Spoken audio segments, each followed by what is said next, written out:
5 సంవత్సరాలు పార్టీ ఓడిపోయిన డే 1 నుంచి మాట్లాడినటువంటి ఏకైక వ్యక్తిని నేను.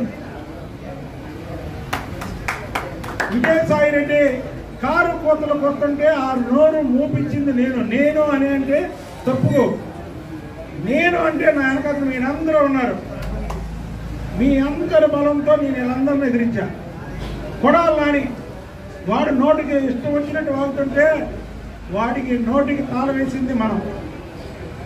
వంశీగా వాడు పిల్లిలా పారిపోయాడు. వాడేదో మాట్లాడుతుంటే వాడు నోరు మూపించింది నేను. అలాగే రకరకాల కేసులు పెట్టించుకొని 37 కేసులు నా మీద ఫైల్ అయి ఉన్నాయి. నా దౌర్భాగ్యం ఏంటంటే నేను పోటీ చేయకపోవడం. ఇవాళ సీఆర్ పోస్టింగ్లు పడ్డాయి. ఎమ్మెల్యేలుగా రికమెండ్ చేసిన వాళ్ళకే పడ్డాయి. నాకు లేదు. అంటే పోరాటం చేసిన వాళ్ళకి వీళ్ళు ఎమ్మెల్యే అవ్వాలి. ఈ ప్రజాస్వామ్య వ్యవస్థలో ఎమ్మెల్యే అవ్వాలి. నాకు అర్థమైపోయింది. ఇప్పుడు మీకు న్యాయం చేయాలన్నా అయితే ఏం చేయలేదు. ఓపెన్గా చెప్పేస్తున్నాం. ఎందుకంటే నా మనసులో దాచుకోవడం నా ఇది కాదు. ప్రతిపక్షంలో పోరాటం చేశాడు రాష్ట్రం మొత్తం తెలుసు. కానీ వాళ్ళు పోరాటం చేయలేను. కానీ నేను చంద్రబాబు నాయుడు గారు నాకు దేవుడు. లోకేష్ బాబు గారితో జీవితాంతం ఉంటాను. నేను బతుకున్నంత కాలం ఉంటా. కానీ కొన్ని విషయాలు బాధాకరంగా కనబడుతున్నాయి నాకు. ఎందుకంటే ఇది ఎవరికి చెప్పాలి? నేను 7 నియోజకవర్గాలకి పెద్ద కాబట్టి చిన్ని గారికి చెప్తున్నా. ఇది పార్టీ అధిష్టానం దృష్టికి తీసుకెళ్ళమని. నాకు నేనుగా అడగలేదు. అక్కడికి వెళ్ళి సార్ నా మాట సాగట్లేదండి. నా మాట ఎందుకు సాగాలంటే నా మాట ఎందుకు సాగాలి? మీకోసం సాగాలి, మీ అందరి కోసం సాగాలి. 37 కేసులు నేను పెట్టించుకున్నానంటే 37 కేసుల్లో మీరు ఎంతమంది ముద్దాయిలు ఉన్నారు అందులో? ఇవాళ ప్రతి ఒక్కరు వచ్చి తిరుపతి లెటర్ అడుగుతున్నారు. తిరుపతి లెటర్ ఇవ్వలేని పరిస్థితి.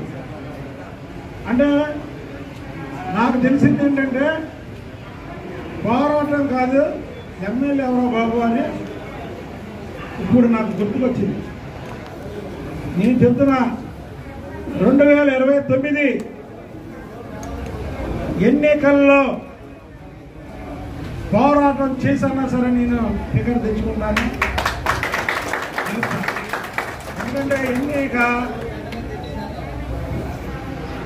ఈ ఎన్నికల్లో గెలవడాలు అంటే నాకు 2024 కాంచి జ్ఞానోదయం అయింది. అంతకుముందు వేరుకుండేది, ఇప్పుడు వేరుగా ఉంది. ఎందుకంటే 7 నియోజకవర్గాలకి పార్లమెంట్ అధ్యక్షులు కాబట్టి ఆయన ముందు కూడా నా బాధను వెళ్ళకపోతే ఇక ఇది రొటీన్ అయిపోయింది. కష్టపడింది మనం, పోరాటం చేసింది మనం. ఈరోజు అసెంబ్లీలో మంత్రులుగా ఉన్నవాళ్ళు, ఎమ్మెల్యేలుగా ఉన్నవాళ్ళు ఎంతమంది పోరాటాలు చేశారు, ఎంతమంది. ఇది కూడా నేను మాట్లాడలేదనుకో ఇక అనవసరం. నా జీవితమే పోరాటం. నేను పైకి వచ్చిందే పోరాటం మీద. నేను మాట్లాడింది ఆయన దృష్టికి వెళ్ళాలి, అధిష్టానం దృష్టికి వెళ్ళాలి. తెలుగుదేశం పార్టీలో వాళ్ళ ఎమ్మెల్యేలుగా మంత్రులుగా ఉన్న వాళ్ళు ఎంతమంది పోరాటాలు చేశారు, ఎంతమంది చంద్రబాబు గారిని మాట్లాడితే దానికి కౌంటర్లు ఇచ్చారు, లోకేష్ బాబు గారిని ఎన్ని మాట్లాడితే కౌంటర్లు ఇచ్చారు, వాళ్ళ ఇంట్లో వాళ్ళంటే ఎంతమంది కౌంటర్లు ఇచ్చారు. సాక్షాత్తు వల్లభనేని వంశీని కడితే నా మీద ఆ రోజు మంత్రిగా ఉన్నటువంటి పేరు నాని గన్నవరం పిఎస్లో కేసు పెట్టారు. కొడాలి నానిని ఇక్కడే తిడితే నా మీద మీరా గారి మీద కేసు పెట్టారు. అన్ని రికార్డులు. అలాగే విజయసాయి రెడ్డి మీద ట్విట్టర్లో పెడితే వాళ్ళు పెట్టచ్చు కానీ నేను పెట్టకూడదని నా మీద కేసులు పెట్టారు. ఇవన్నీ రికార్డెడ్. ఇవన్నీ నేను చెప్పడం కాదు, కానీ వాళ్ళ ఆవేదన ఉంది. మనసున్న ఒక మంచి మనిషికి ఆవేదన వస్తే అది అగ్ని పర్వతమై పేలిపోయింది.